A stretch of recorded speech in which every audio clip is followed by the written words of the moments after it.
ਪਹਿਲਾਂ ਤਾਂ ਤੁਹਾਡਾ ਸਾਰਿਆਂ ਦਾ ਪਿਆਰ ਭਰਿਆ ਸਤਿ ਸ਼੍ਰੀ ਅਕਾਲ। ਮੈਂ ਅਨਮੋਲ ਬਾਜਾ ਹੇਮਕੁੰਟ ਦੇ ਸਟੇਟ ਤੋਂ ਅੱਜ ਫਿਰ ਤੁਹਾਡੇ ਨਾਲ ਆਸਟ੍ਰੇਲੀਆ ਤੋਂ ਇੱਕ ਬਹੁਤ ਹੀ ਵਧੀਆ ਅਪਡੇਟ ਲੈ ਕੇ ਆਏ। ਸਾਨੂੰ ਸਭ ਨੂੰ ਪਤਾ ਕਿ ਹੁਣ ਆਸਟ੍ਰੇਲੀਆ ਦਾ ਸਿੰਗਾਪੁਰ ਦੇ ਨਾਲ ਟਰੈਵਲ ਬਬਲ ਸ਼ੁਰੂ ਹੋਣ ਦੀ ਗੱਲ ਚੱਲ ਰਹੀ ਹੈ। ਗੱਲ ਆਲਮੋਸਟ ਕੰਪਲੀਟ ਹੋ ਚੁੱਕੀ ਹੈ, ਬਸ ਸਿਰਫ ਵੇਟ ਹੈਗਾ ਤੇ ਉਸ ਸਿਗਨੇਚਰ ਦਾ, ਜੋ ਆਸਟ੍ਰੇਲੀਆ ਦੇ ਮਿਨਿਸਟਰ ਦੈਨ ਤੇ ਹਾਨ ਨੇ ਸਿੰਗਾਪੁਰ ਜਾ ਕੇ ਸਿਗਨੇਚਰ ਕਰਨੇ ਤਾਂ ਕਿ ਗ੍ਰੀਨ ਲਾਈਟ ਪੂਰੀ ਮਿਲ ਸਕੇ ਇਸ ਪ੍ਰੋਗਰਾਮ ਨੂੰ। ਮੈਂ ਤੁਹਾਨੂੰ ਇੱਕ ਗੱਲ ਦੱਸਾਂ, ਜਿਵੇਂ ਹੀ ਇਹ ਪ੍ਰੋਗਰਾਮ ਦੀ ਗੱਲ ਚੱਲੀ ਹੈ ਉਵੇਂ ਹੀ ਆਸਟ੍ਰੇਲੀਅਨਸ ਦੀ 에ਅਰਲਾਈਨਸ ਕੁਆਂਟਸ ਤੇ ਸਿੰਗਾਪੁਰ ਦੀ 에ਅਰਲਾਈਨਸ ਦੇ ਸਟਾਕ ਦੇ ਵਿੱਚ ਬਹੁਤ ਹੀ ਵੱਡਾ ਉਛਾਲ ਆਇਆ ਹੈ ਸਿਰਫ ਗੱਲ ਹੋਣ ਦੇ ਨਾਲ ਹੀ। ਤੇ ਉਹ ਸਿੰਗਾਪੁਰ ਦੇ ਮਿਨਿਸਟਰ ਹੈਗੇ, ਜੋ ਐਵੀਏਸ਼ਨ ਮਿਨਿਸਟਰ ਹੈਗੇ ਨੇ, ਉਹ ਕਹਿ ਰਹੇ ਨੇ ਅਸੀਂ ਬਹੁਤ ਹੀ ਜ਼ਿਆਦਾ ਕੀਨ ਹੈਗੇ ਆ ਆਸਟ੍ਰੇਲੀਆ ਨਾਲ ਆਪਣਾ ਟਰੈਵਲ ਬਬਲ ਸ਼ੁਰੂ ਕਰਨ ਵਾਸਤੇ, ਕਿਉਂਕਿ ਆਸਟ੍ਰੇਲੀਆ ਦੇ ਵਿੱਚ ਸਿਰਫ 29,000 ਕਰੋਨਾ ਦੇ ਕੇਸ ਆਏ ਨੇ। ਉਵੇਂ ਹੀ ਸਿੰਗਾਪੁਰ ਦੇ ਵਿੱਚ ਵੀ ਬਹੁਤ ਹੀ ਜ਼ਿਆਦਾ ਘੱਟ ਕੇਸ ਹੈਗੇ ਨੇ ਇਸ time. Singapore foreign minister confirmed that talks are ongoing between the city state and Australia to set up the air travel city state and Australia।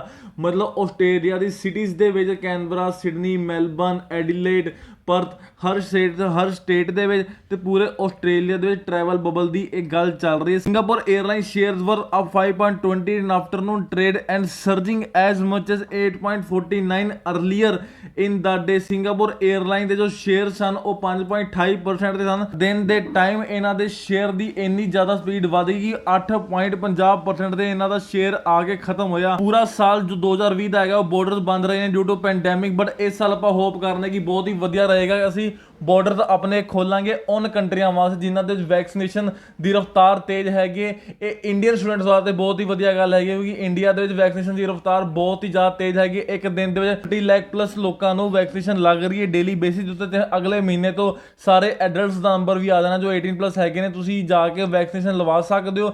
ਆਪਣੇ ਡਾਕੂਮੈਂਟ ਜ਼ਰੂਰ ਨਾਲ ਲੈ ਕੇ ਜਾਏ ਕਿ ਤੁਹਾਨੂੰ ਵੈਕਸੀਨੇਸ਼ਨ ਸਰਟੀਫਿਕੇਟ ਮਿਲ ਸਕੇ, ਜੋ ਕਿ ਬਹੁਤ ਹੀ ਜ਼ਿਆਦਾ ਜ਼ਰੂਰੀ ਹੈ। Singapore is currently in discussion with Australia on the mutual recognization of the vaccine certificates and the resumption of the travel with the priority for students and the business traveler, the Ministry of the Foreign Affairs in the Singapore said in the statement on Sunday ਨੂੰ ਜੋ statement ਹੋਈ ਸੀ ਇਹਨਾਂ ਦੇ, ਉਹਨਾਂ ਨੇ directly ਕਿਹਾ ਸੀ ਕਿ vaccine certificate ਇਹਦਾ ਮੇਨ ਮੁੱਦਾ ਰਹੇਗਾ ਕਿ ਜਿਹਦੇ ਕੋਲ ਵੈਕਸੀਨ, ਕਿਉਂਕਿ ਜਿਹਦੇ ਕੋਲ ਸਰਟੀਫਿਕੇਟ ਹੈਗਾ ਕਿ ਉਹਨੇ ਵੈਕਸੀਨ ਲਵਾਈ ਏ, ਉਹਦੇ ਤੇ ਉਹ ਰੀਲੀ ਭਰੋਸਾ ਕਰ ਸਕਦੇ ਨੇ ਤੇ ਉਹਨੂੰ ਟਰੈਵਲ ਕਰਨ ਦੀ। ਹੁਣ ਮੈਂ ਤੁਹਾਨੂੰ ਇੱਕ ਵੀਡੀਓ ਦਿਖਾਉਣ ਲੱਗਾ ਜਿਹਦੇ ਵਿੱਚ ਸਿੰਗਾਪੁਰ ਦੇ ਮਿਨਿਸਟਰ ਨੇ ਕੀ ਕਿਹਾ ਟਰੈਵਲ ਬਬਲ ਨੂੰ ਲੈ ਕੇ ਆਸਟ੍ਰੇਲੀਆ ਦੇ ਨਾਲ, ਤੇ ਵੀਡੀਓ ਨੂੰ ਐਂਡ ਤੱਕ ਜ਼ਰੂਰ ਦੇਖਿਆ ਜਾਏ ਤਾਂ ਕਿ ਤੁਹਾਡੇ ਤੱਕ ਵਧੀਆ ਤੋਂ ਵਧੀਆ ਅਪਡੇਟ ਮੈਂ ਪਹੁੰਚਾ ਸਕਾਂ। Should expect some recovery of aviation this year. I don't think it will be a sharp V-shaped recovery, which is not realistic. What is in our favor is vaccinations. What is not in our favor is mutations and variants. They are more transmissible and may not respond to the vaccination. So you've got these opposing forces, and I think that is the nature of this battle. It keeps throwing you curveballs. But notwithstanding that, I think vaccination is a big game changer. And sometime this year, we hope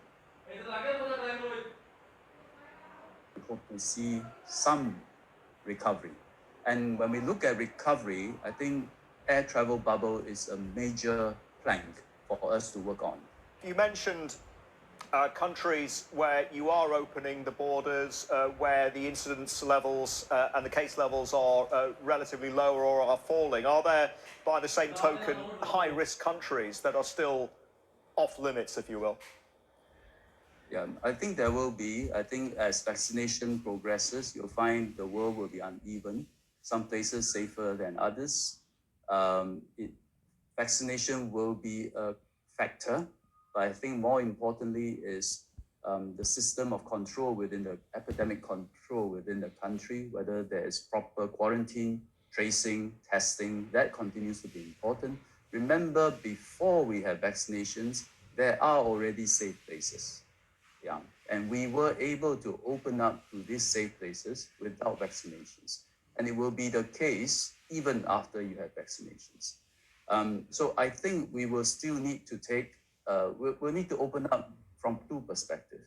One is the general vaccination scenario in the world, people with vaccination passports, whichever vaccination and whatever efficacy those vaccines have, and formulate a policy for them to travel and what kind of restrictions still apply to them.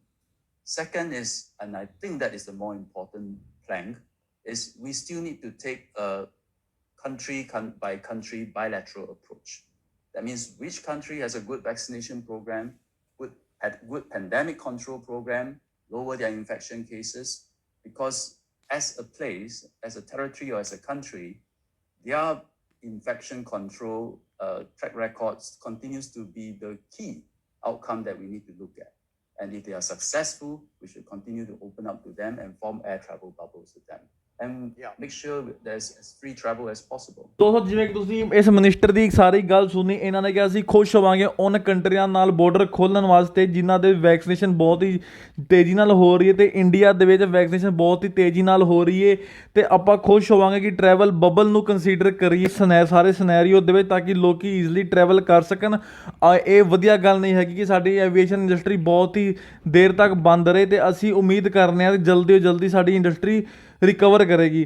ਸੋ ਦੋਸਤੋ ਮੈਂ ਉਮੀਦ ਕਰ ਰਿਹਾ ਤੁਹਾਨੂੰ ਇਹ update ਬਹੁਤ ਹੀ ਵਧੀਆ ਲੱਗੀ ਹੋਏਗੀ ਅਤੇ ਇਸ ਨਾਲ ਤੁਸੀਂ ਚੈਨਲ ਨੂੰ ਪਲੀਜ਼ ਸਬਸਕ੍ਰਾਈਬ ਕਰੋ ਤਾਂ ਕਿ ਮੇਰੀ ਵੀਡੀਓ ਦੀ ਨੋਟੀਫਿਕੇਸ਼ਨ ਤੁਹਾਡੇ ਤੱਕ ਪਹੁੰਚ ਸਕੇ ਅਤੇ ਬੈਲ ਆਈਕਨ ਨੂੰ ਪ੍ਰੈਸ ਕਰਨਾ ਨਾ ਭੁੱਲਿਆ ਜੇ। ਅਤੇ ਆਪਾਂ ਉਮੀਦ ਕਰ ਰਹੇ ਹਾਂ ਬਾਰਡਰ ਦੀ ਜਲਦੀ ਵਧੀਆ ਅਪਡੇਟ ਸੁਣਨ ਆਏਗੀ ਅਤੇ ਇਸ ਨਾਲ ਜਿਹੜਾ ਬਹੁਤ ਬਹੁਤ ਧੰਨਵਾਦ।